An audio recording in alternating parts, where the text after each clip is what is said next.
হর হর মহাদেব। তো কী খবর সবার? তো আমি চলে এসেছি একটি নতুন ভিডিওর সঙ্গে। গিয়েছিলাম মহাকুম্ভে 144 বছর পর আমাদের ভারতবর্ষে যে অমৃত স্নানটি হচ্ছে সেটা হচ্ছে মহাকুম্ভের স্নান।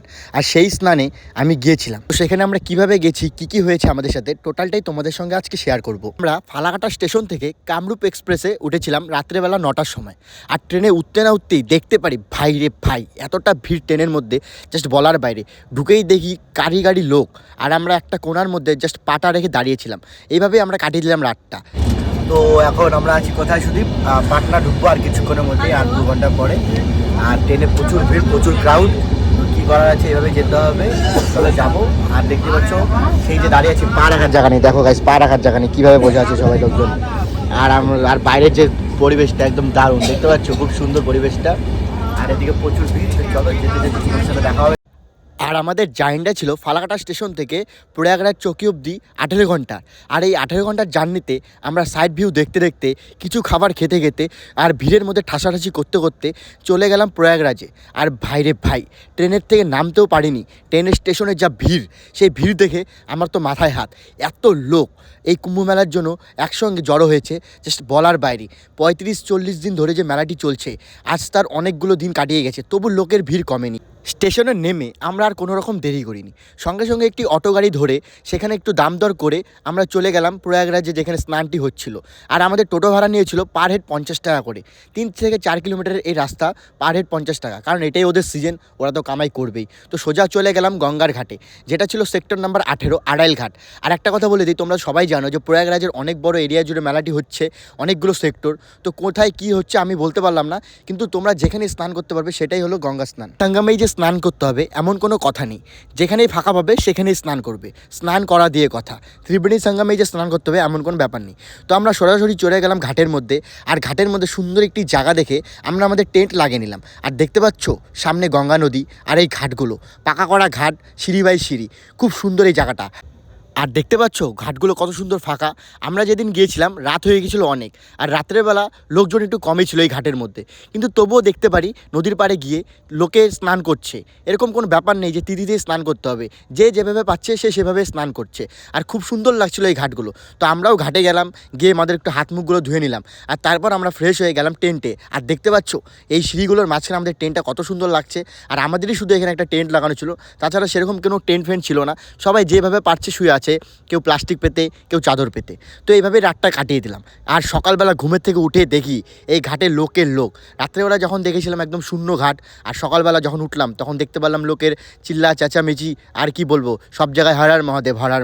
এরপর আমি আর দেরি করলাম না, আমিও গিয়ে সঙ্গে সঙ্গে স্নানটা সেরে নিলাম। সবাই এখানে স্নান করছিল, আমিও দেরি করিনি, পুরোহিত মশাইয়ের কাছে গিয়ে সঙ্গে সঙ্গে মন্ত্র পড়ে স্নানটা করে নিলাম। এরপর ফ্রেশ হয়ে আমরা বেরিয়ে পড়লাম সাইড ভিউ করতে। প্রয়াগরাজে এসেছি, শুধু ত্রিবেণী সঙ্গমে স্নান করলেই চলবে, একটু ঘোরাঘুরিও তো করতে হবে। আর ত্রিবেণী সঙ্গমে আড়াইল ঘাটের পাশেই ছিল খুব সুন্দর একটি মন্দির। মন্দিরটির নামটা সঠিক আমি জানি না, কিন্তু এই মন্দিরটিতে যাওয়ার সঙ্গে সঙ্গে যখন গেলাম দেখতে পেলাম আলাদা একটা শান্তি। সেরকম কোনো লোকের সমাহার ছিল না, খুব সুন্দর, চেঁচামেচি ছিল না, একদম সাইলেন্ট। আর মন্দিরটার ভিতরটা এত সুন্দর, মানে আলাদা অনেকটা রাম মন্দিরের মতো দেখতে। দেখতে পাচ্ছ কত সুন্দর। এরপর আমরা সেই মন্দির থেকে বেরিয়ে চলে আসলাম একটি পার্কে। সেই পার্কটির নাম ছিল শিবালয় পার্ক। আর পার্কটিতে আসার সঙ্গে সঙ্গে আলাদাই কিছু দেখতে পারলাম। তো কি সেটা তোমাদেরও দেখাবো। এই পার্কটিতে ঢুকতে আমাদের পার হেড টিকিট লেগেছিল 40 টাকা করে। 40 টাকা করে টিকিটের মূল্য ছিল। এবং এই টিকিট কেটে আমরা যখন পার্কটির ভিতরে ঢুকলাম, ঢুকার সঙ্গে সঙ্গে দেখতে পেলাম পার্কটি ছিল ভীষণ সুন্দর। আর এই পার্কের ভিতরে ছিল মূল আকর্ষণ হিসাবে যে ভারতবর্ষের যত বিখ্যাত মন্দিরগুলো ছিল, সেই সব মন্দিরগুলো এখানে বানানো ছিল। তো এই যে দেখতে পাচ্ছ কেদারনাথ মন্দির। এরপরে আমরা চলে যাব আরেকটি সুন্দর মন্দির, যেটা হচ্ছিল কাশী বিশ্বনাথ, খুব সুন্দর। আর এই মন্দিরগুলোর বানানো ছিল লোহার ফ্রেমে, খুব সুন্দর। এই পার্কের ভিতরে 14 থেকে 15টা খুব সুন্দর সুন্দর মন্দির বানানো ছিল। এই যে একটা মন্দির দেখতে পাচ্ছ, খুব সুন্দর। এরপর সেখান থেকে আমরা ঘুরে সঙ্গমের উদ্দেশ্যে, যেটি ছিল 3 নম্বর সেক্টরে। আর আমরা আগে ছিলাম 18 নম্বর সেক্টরে আড়াইল ঘাট, আর এখন যাচ্ছি 3 নম্বর সেক্টর, যেটা সঙ্গম। তো আমরা সঙ্গমে যেতে এখানে একটি যমুনা নদীর ব্রিজ রয়েছে, যেটার নাম ছিল ন্যানি পুল। আর এই পুলটা ছিল খুব সুন্দর। এই পুলটা পার করে আমরা সোজা মেলার মাঠে ঢুকে গেলাম। আর মেলার মাঠে ঢোকার সঙ্গে সঙ্গে দেখতে পেলাম যে লোকের কতটা ক্রাউড। লক্ষ লক্ষ যখন একই উদ্দেশ্যে একই দিকে হেঁটে চলে তখন কতটা ভিড় হতে পারে। এরপর আমরা 14 রত্ন গেট দেখতে পাচ্ছ, 14 রত্ন গেট পার হয়ে সোজা চলে গেলাম সঙ্গমের দিকে। আর ভাই রে ভাই, মেলার মাথায় ঢোকার সঙ্গে সঙ্গে আমি আমার লাইফে প্রথম দেখলাম এতটা লোক, লাখ লাখ কোটি কোটি লোক একসঙ্গে এই মাঠের মধ্যে। কী হারে ভিড়টা যে আমি কোনো দিন আগে দেখিনি, এটাই আমার প্রথম।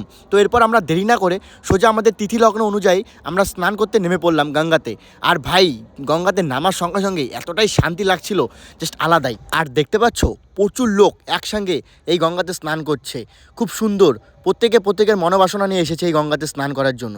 খুব সুন্দর এই দৃশ্যটা। তো আমিও আর দেরি না করে সোজা গঙ্গাতে নেমে পড়লাম।